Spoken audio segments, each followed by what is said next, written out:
Mohon izin Bapak, Ibu, dan rekan-rekan semuanya, salam bela negara. Kami di sini akan mencoba menjelaskan sedikit tentang kondisi pertahanan Indonesia. Dan kami akan fokus membahas tentang tantangan pengembangan industri pertahanan dalam mendukung sistem pertahanan negara. Sekilas cerita, salah satu dari 7 agenda dalam dokumen Rencana Pembangunan Jangka Menengah Nasional tahun 2020 hingga 2024, yakni memperkuat stabilitas politik, hukum, pertahanan, keamanan, dan transformasi pelayanan publik melalui peningkatan rasa aman, penguatan kemampuan termasuk dalam sektor pertahanan dan industri pertahanan. Industri pertahanan menjadi salah satu hal krusial dalam mendukung sistem pertahanan negara. Industri pertahanan yang kuat tercermin dari tersedianya jaminan pasokan kebutuhan alutsista serta sarana pertahanan secara berkelanjutan. Namun, industri pertahanan Indonesia masih belum optimal. Untuk beberapa jenis alutsista, kita masih mengandalkan produk luar negeri alias kita masih melaksanakan impor. Indonesia juga berada pada posisi ke-17 sebagai negara pengimpor terbesar alutsista di dunia. Pengembangan industri pertahanan di Indonesia menjadi salah satu fokus pemerintah dalam memperkuat pertahanan dan keamanan negara. Hal ini diharapkan mampu memenuhi kebutuhan alutsista dalam mencapai minimum essential force atau MEF pada tahun 2024 serta mencapai kemandirian dalam pengadaan alutsista di tahun 2029 sebagaimana tertuang dalam Master Plan Industri Pertahanan. Capaian sebagaimana termuat dalam minimum essential force, kontribusi industri pertahanan pada triwulan keempat tahun 2018 masih sebesar 35,9% dari target yang telah ditetapkan, yaitu sebesar 49%. Meskipun beberapa kebutuhan alat dan peralatan pertahanan dan keamanan sudah mampu dipenuhi oleh industri pertahanan dalam negeri, namun untuk beberapa jenis alutsista strategis seperti pesawat tempur, kapal perusak, roket, rudal, unmanned combat aerial vehicle, dan radar masih menggunakan impor. Berdasarkan data dari Stockholm International Peace Research Institute, selama tahun 2015 hingga 2019, Indonesia rata-rata berada pada posisi ke-17 sebagai negara pengimpor alutsista terbesar di dunia, yakni dengan nilai sebesar 1,8% dari nilai internasional. Pemasok alutsista nasional didominasi oleh Amerika sebesar 20%, Belanda 18%, dan Korea Selatan 16% dari keseluruhan total impor alutsista di Indonesia. Teknologi dan industri pertahanan merupakan dua variabel yang tidak dapat dipisahkan. Keduanya berkembang dengan sangat pesat pada masa Perang Dingin. Francis Fukuyama menyatakan bahwa dengan berakhirnya Perang Dingin, dunia akan menjadi lebih damai dan persenjataan tidak lagi akan menjadi hirauan utama negara-negara. Namun, pada kenyataannya, pendapat tersebut tidak sepenuhnya benar. Pasca Perang Dingin, Amerika Serikat memang menjadi negara adikuasa. Tetapi saat ini sangat banyak negara-negara maju yang melakukan peningkatan kemampuan militernya, sehingga bukan hanya satu polar kekuatan, namun sudah multipolar.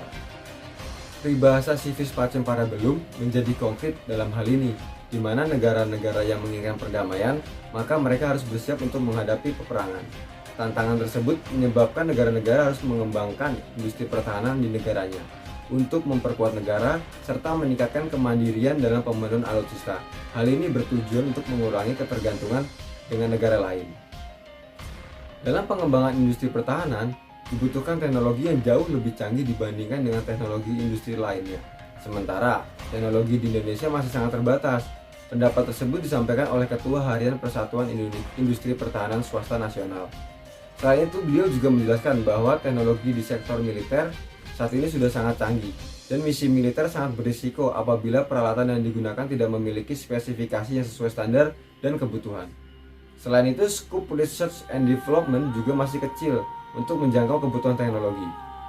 Kemudian, sarana dan prasarana litbang juga elemen penting dalam pengembangan teknologi pertahanan. Di Indonesia, hasil temuan litbang tidak ditindaklanjuti sampai pada tahap produksi. Hal ini merupakan hal yang sangat menyayangkan.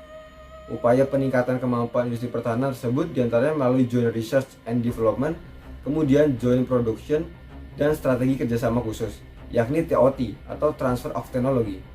Perlu disadari bahwa alih teknologi yang dicanangkan tidak berjalan lancar, sehingga kita masih tidak bisa lepas dari ketergantungan terhadap negara penjual. Maka dibutuhkan upaya-upaya nyata dari para petinggi militer, pakar industri, dan juga pakar teknologi pertahanan. Berbicara mengenai pengembangan industri pertahanan, terdapat salah satu faktor penting yang tidak bisa kita lepaskan begitu saja, yaitu faktor anggaran. Meskipun klasik, tetapi anggaran berperan penting dalam pengembangan industri pertahanan di negara manapun.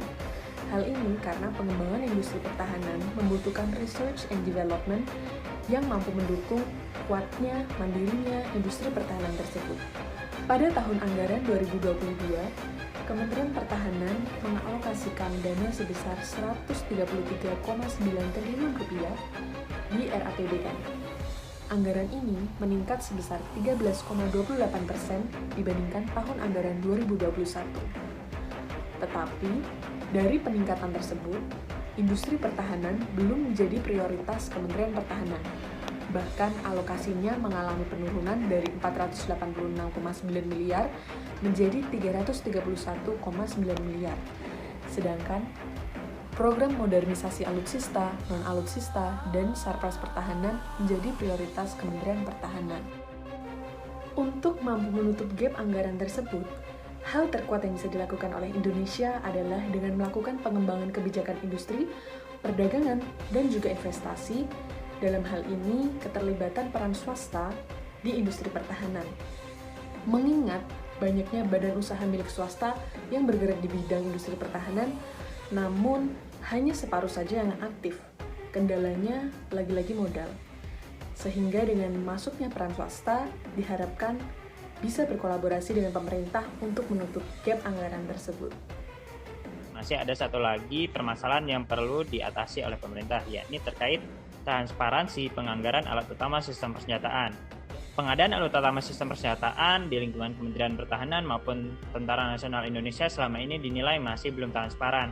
Hal ini disebabkan masih belum adanya grand strategy yang dapat mendefinisikan ataupun menganalisa jenis ancaman seperti apa maupun bahkan siapa yang benar-benar menjadi ancaman nyata kepada negara kesatuan Republik Indonesia. Hal ini disebabkan oleh adanya hal-hal yang tidak dapat dikonsumsi oleh publik, begitu alasannya, yakni terkait kerahasiaan. Padahal kerahasiaan dan transparansi merupakan hal yang saling bertolak belakang. Atas dasar kerahasiaan juga, selama ini Badan Pemeriksa Keuangan selaku lembaga setingkat kementerian yang bertugas untuk mengaudit segala kebijakan yang telah dilakukan oleh lembaga maupun kementerian di negara tidak diperbolehkan untuk mengaudit kebijakan pengadaan alat utama sistem persenjataan. Lalu, apa yang harus dilakukan oleh pemerintah? Dalam ini, pemerintah harus turun tangan dan memiliki komitmen yang jelas untuk bisa melakukan reformasi sistem dalam pengadaan alat utama sistem persenjataan. Dengan melibatkan lembaga seperti KPK maupun BPK, sepenuhnya ditujukan agar modernisasi persenjataan berjalan sesuai target dan juga terhindar dari praktik-praktik korupsi. Harapannya kemudian, setelah TNI dipersenjatai dengan alutsista yang modern dan juga aman, dapat benar-benar membangun kekuatan pertahanan negara kita secara optimal. Dengan melihat 3 tantangan dari penjelasan sebelumnya, dapat kita gambarkan dalam sebuah archetype. Model archetype yang cocok dengan permasalahan pengembangan industri pertahanan yang kita ambil ialah model limit to success, di mana adanya dinamika di kawasan mendorong adanya pengembangan industri pertahanan dalam negeri yang diharapkan akan mendukung Indonesia dalam persaingan di kawasan. Pengembangan industri pertahanan dalam negeri diharapkan mampu menambah kecanggihan alutsista yang dimiliki oleh Indonesia. Namun dalam kenyataannya, terdapat gap atau kesenjangan berupa keterbatasan teknologi, minimnya anggaran, dan transparansi anggaran alutsista. Sehingga hal ini melemahkan upaya pengembangan industri dalam negeri Indonesia. Keberhasilan pencapaian penguasaan teknologi dapat terlihat dari kemandirian nasional produksi industri pertahanan. Guna membangun kemandirian nasional, maka arah riset dan pengembangan teknologi Alpahangga merupakan langkah awal dari rangkaian panjang pelaksanaan kebijakan program pembangunan, berkelanjutan dan kerangka pembangunan nasional secara utuh. Pembangunan kemandirian nasional dimulai dari pencapaian keberhasilan riset dan pengembangan yang dilaksanakan melalui penguasaan tahapan langkah, pencapaian tahapan tingkat kesiapan teknologi, maka arah pengembangan diorientasikan untuk menghasilkan produk industri pertahanan